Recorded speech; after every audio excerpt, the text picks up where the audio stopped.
Are you there? I am still here. Me too, and it says it's live. So I'm going to check real quick. Okay. People, I am so sorry. You know, we deal with this all the stinking time. I was just telling Elena that one of the things that we deal with sometimes is Zoom and Facebook do not play well. That was an exciting loop, though, of like, it says it's live and like a little giggle. So, you know. It looks like we are. Okay. Yep, it looks like we are. Okay.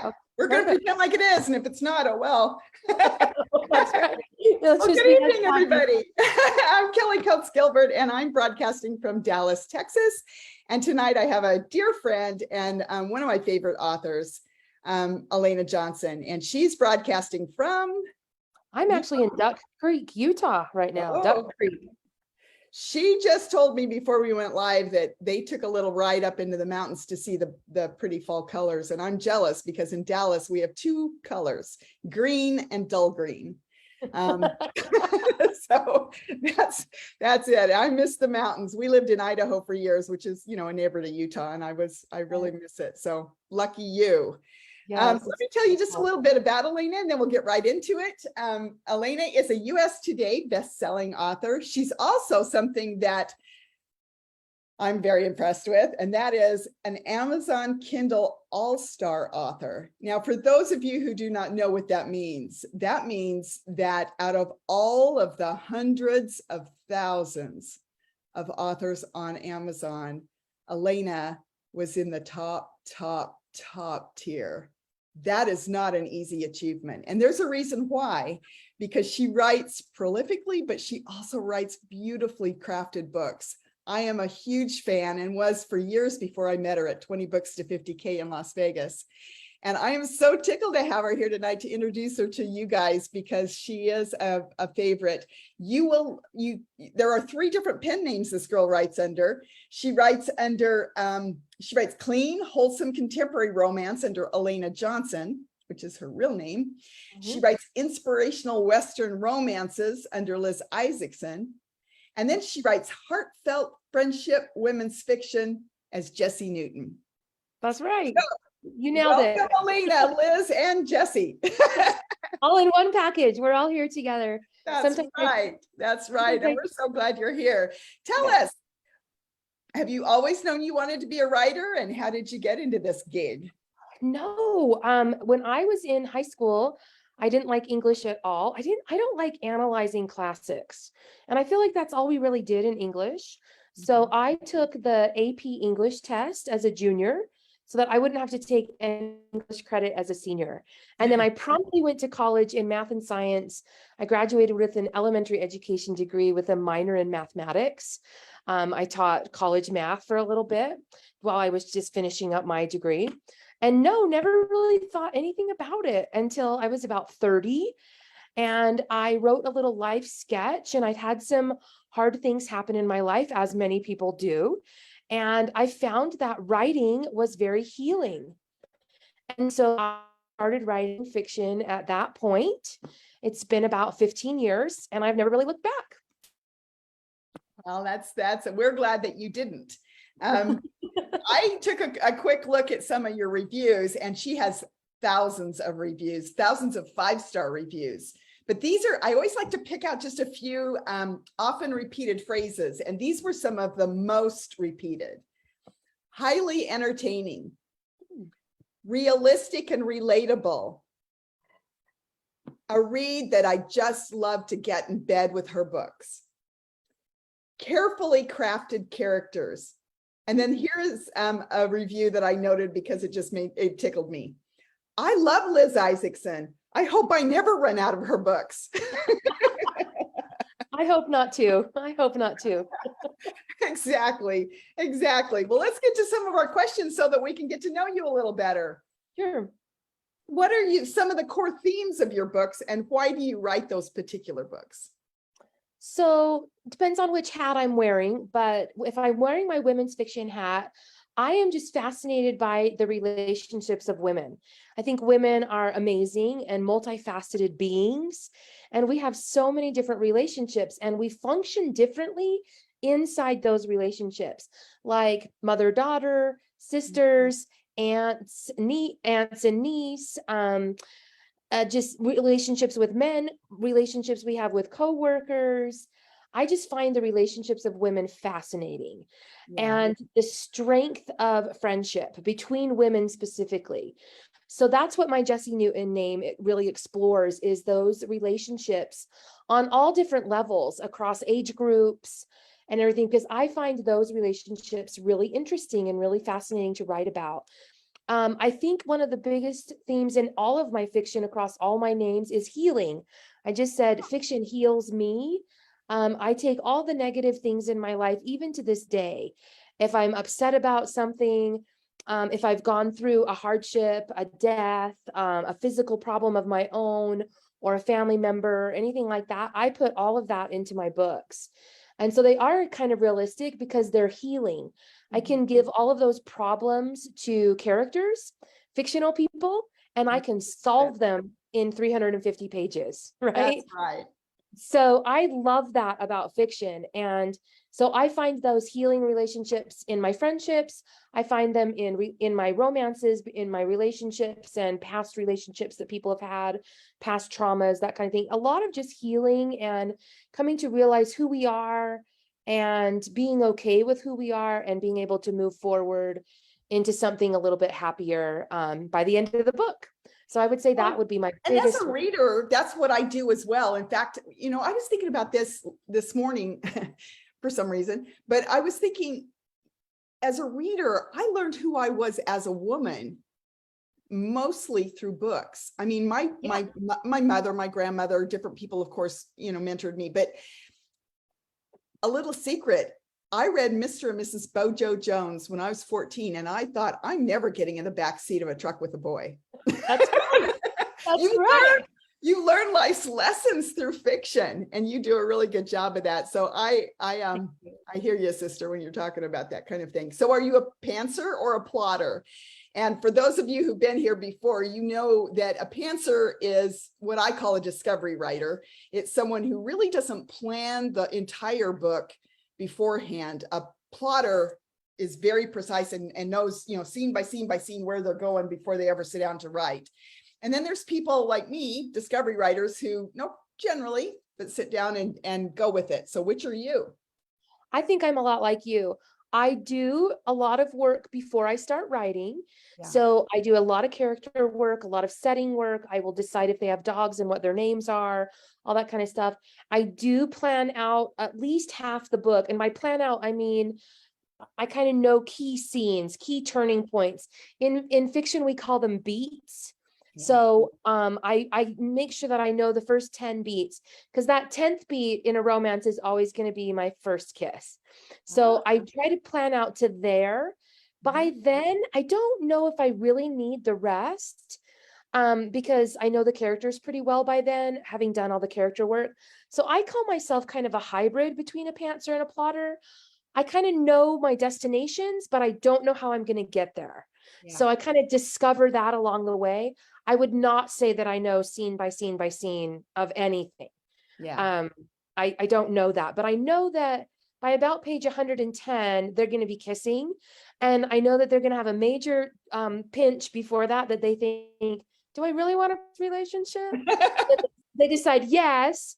Things are going great until that first kiss, and then, you know, stakes get higher after that. I know that. Yeah. And so I kind of am in between. So that must be a lot of the reason why I also saw an awful lot of comments about your characters in your reviews. And I've read your book, so I can also attest that you are strong in character development. What's your process for creating those characters? You said you do some work. What is that work that you do? Yeah, so I have a spreadsheet because I'm old school. I like spreadsheets. And I know that's kind of weird to create in a spreadsheet. It's like a mathematical thing, but I created in the spreadsheet. My hero has one column and my heroine has a column. And I will develop everything about them that I feel like I need to get to know them, that I could possibly use in the book. And I always tell people about 75% of it, nobody ever sees on the page. But for me, it helps me know who they are so that I know why they're doing what they're doing, what choices they would make, why they say this or don't say that, why they stay silent, or whatever, what drives their motivation. So, and then I probably have 20 things down the side. So they each have a column, and I'm going to go down these rows. There's about 20 rows down the side that physical description, romantic history, family history, professional background, things they like, things they don't like, what they're good at, what they're bad at, favorite foods, friends. So, I mean, everything, their wound, their issues, what the other person can provide for them. Oh, So that's that's a good very one. romance. Yeah, that's very romance centric.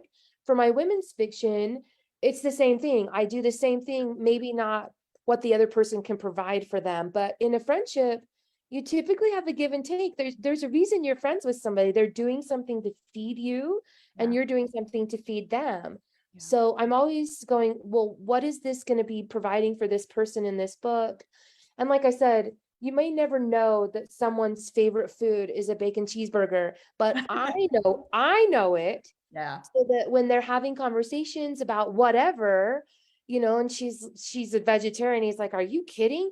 yeah, No, meat should be served at every meal, it's yeah. because his favorite food is the bacon cheeseburger or whatever. Good. So I set a timer for about 15 minutes, and I will work on characters for the book I'm going to be writing next about 4 or 5 times. So and that's strictly all just on building the characters for me. Because for me, women's fiction and romance is very character driven. It's Mhm. not as plot heavy. So I want my characters to drive everything I do. Yeah, So yeah. that's why I do that. Yeah, and that shows up in your novels, because one of the things that a reader most often will note in a review is when a character is incongruent with a lot of their motivations, a lot of what they do, and that's certainly not so for you. You do a very good job. So I have a question: which of your characters is most like you? Which of my characters is most like me? I have been doing a lot of TikToks on this book. And I've been reading it, right? Like rereading it and trying to pull out some of the most enticing scenes to get people to go buy the book. And I'm like, as I was reading it this past week, I was like, this woman is so much like you. So her name is Sammy Benton. She's in my book under Liz Isaacson, called The Mechanics of Mistletoe. And she is just so independent. And she and the hero actually break up because he makes her feel weak because he wants to help her.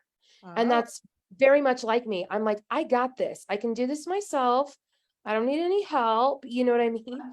But the truth is, we're human and we all need help. And so it's just a good reminder for her. And as I was reading, I'm like, I'm very much like this. Like, I want, I don't want anyone to think I'm weak or that I can't do something, but I'm human and I fail sometimes and I'm weak sometimes and my body hurts sometimes. And sometimes I'm not okay, just like everybody else. yeah. So And I we're would say really good at her. hiding it, and I Yeah. love it when a character in a book, the reader knows who they really are, who their essence is, and they're waiting for that to be revealed to the other characters in the book. I mean, I love that whole process of discovery and self-discovery, and I mean, that's what I love about women's fiction.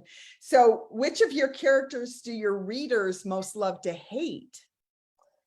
Oh, so I have Because I some, know you also write some really doozies.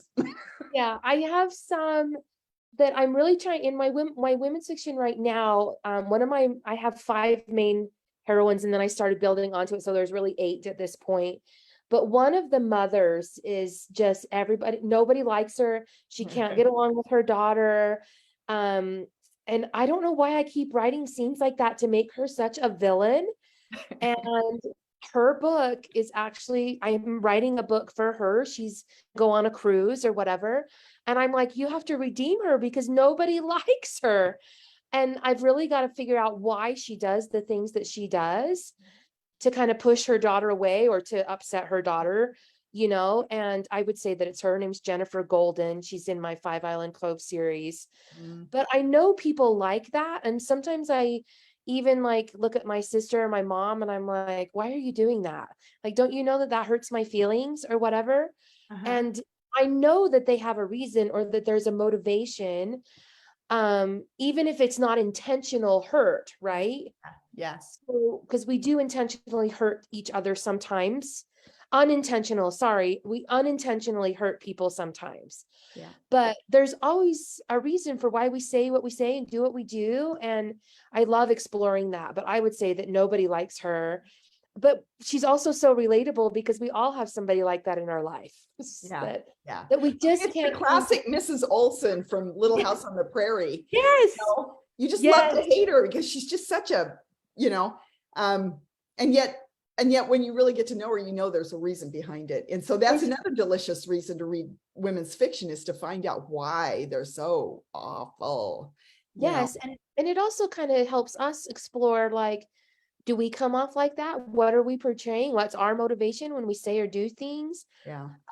It just, I don't know. I love reading and writing. It helps me. I think it has helped me over the last 15 years be more compassionate and be more considerate about how I'm acting. And I don't think that that can ever hurt a person. So Yeah. Yeah. I mean, being an author is such a privilege and such a joy, but there are some real benefits. And like you just said, one of the things is the introspection that's required of when you sit down to write. You're writing characters and you're writing the whys and it really, and I don't know about you, but it makes me, well, I'm really snoopy. When I'm out there in the grocery store, I'm watching people. I'm constantly, Alan says, come on. And because I'm like, my hand is on the asparagus can, but I'm watching. you're like, what's happening? I do the same thing. I am a pro people watcher. I can eavesdrop on anything. If you tell me a story, I'm like, that's going in a book because you can't make this up, you know? Yeah. Everything is fair game in front of authors, for sure. For sure. So what's your most interesting writing quirk? I mean, I just shared mine that I'm a Snoopy person. So what is your most interesting writing quirk? That's a writing quirk. I was gonna say that I can't seem to write without a snack nearby. Red Twizzler licorice. Oh my gosh. I love the red vines, and I have never I'm a potato chip junkie. I love them. It's just so natural for me to write 2 or 3 sentences, reach for a potato chip. Oh, I know what's coming next. This is going to be so great. Potato chip. It's like second nature for me to write a few sentences and pause for a minute, because you got to think about what's coming and the best way to word that or whatever. And I just need a potato chip to help me through that. Well, and I admire those people that, what they've got by their computer is a cup of tea. You and I are both in a book group called My Book Friends, and they just, the coordinators of that just worked out this wonderful deal where they've developed a brand of tea that is actually named after our group. And My Book Friends, and I sit there and I look at those ladies who sit and drink tea, and of course, they're tiny little things, and I think, well, that, but I'm like you, I like the chips and the licorice. I want chips and licorice and Funyuns. Maybe that's why we're soulmates, girlfriend. That's right. That's right. So what do you enjoy writing? The first chapter or the last chapter? I'm going to go with the first chapter. To me, first chapter is endless possibilities. There's so many things that can happen. I love setting up those people and being like, this is going to be a really amazing story. The last chapter, I'm like, the story's over and I'm glad it's happy. But as fiction writers, we kind of like to write, things into the, things that are kind of bad and be like, don't worry, we got you. We got you. Just stick with us. We're going to make this all better, So by the last chapter, I feel like we've already done that. And it's not as exciting to write for me. It's exciting to read as a reader. So when I'm reading fiction and other novels, I love the last chapter. But when I'm writing, it's the first chapter that is all the glory for me. Yeah.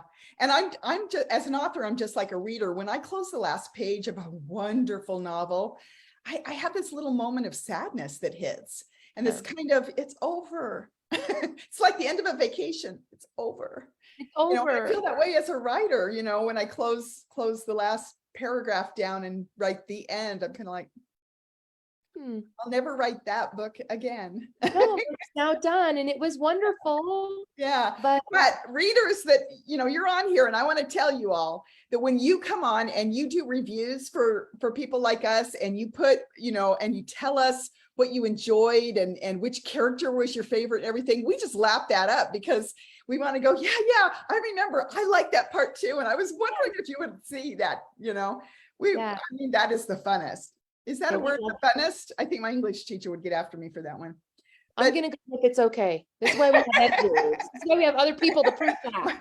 My editor would fix it. But and speaking of funnest, what do you do for fun? Oh, I love to travel. I love to travel specifically with my husband. He drives me around. He takes me to all the places I want to do. He plans things, finds good restaurants. So I love that. I love just traveling with him. Where have you been lately that you just went, oh my God, this was wonderful? Where have we gone? We're in small town Utah right now. So really mountainous and really small town. We drove around a really tiny town today. That was super fun. I think one of my favorite places that we've gone is Galveston, in your neck of the woods, kind of. You're not really by Houston, but Yeah. Galveston. I love Galveston. I love the beach. So if I can get to the beach, that's where I want to be. But that was super fun to go to Galveston. We did that last year. Weren't you in Puget Sound or something not long ago? Yes, and then over the summer we went up to the Olympic Peninsula, and yeah, in the Puget Sound, and it was beautiful. And went to a lavender festival up there. Went whale watching. So it just amazing places to go see and experience the big redwood forests, or sorry, rainforests, and I love that kind of stuff. So I love road trips and seeing new things and just driving. There's nothing that feeds an author more than travel. I don't think I typically place my books in places that I've actually been, so that I can take my readers there too. And but it just fills you up, doesn't it? Oh yeah, because you get to meet people, is how I feel. And I'm not a huge people person, but when I'm traveling, I get to meet and experience a lot of different kind of people living in a different place, doing different things than I do, right? And I love that because I can take all of those things and form them into somebody in a book. And and it's really fun to do that. Well, I'm going to move on to our rapid fire questions because gosh, we've just been talking and this has been so fun, but it's almost time to wrap up. So I'm going to go through some rapid fire questions, this or that. And then when we get done, we're going to talk a little bit about a giveaway and how people can connect with you in all your places, because you have a lot of places for people to connect. So that's going to come right after this. So rapid fire. Do you like chocolate or vanilla? Chocolate. Pie or cake? Cake. Beer or wine? I know. Ooh, I don't drink at all. Coca-Cola or Dr. Pepper. That's right. Soda pop. Stilettos or flip-flops? Oh, flip-flops. Dawn or sunset? Ooh, I'm going to go with sunset. Yeah. Swimming or walking? Walking. The beach or the mountains? Man, that would be a both, but again, I'm going to go with beach. It feeds my soul. Yeah. Cook or takeout? Takeout. Campground or resort? Resort. These are not hard. I can go down and answer this for you. And I think I know this next one too, but flowers or massage? Massage. I know you well. I'm like, yeah. Okay, well, let's talk about the giveaway that you're going to offer for one of our members. Now, as usual, we're not seeing any of your comments because we're on Zoom. So as you're commenting and you're asking questions or whatever, any comment enters you into the giveaway.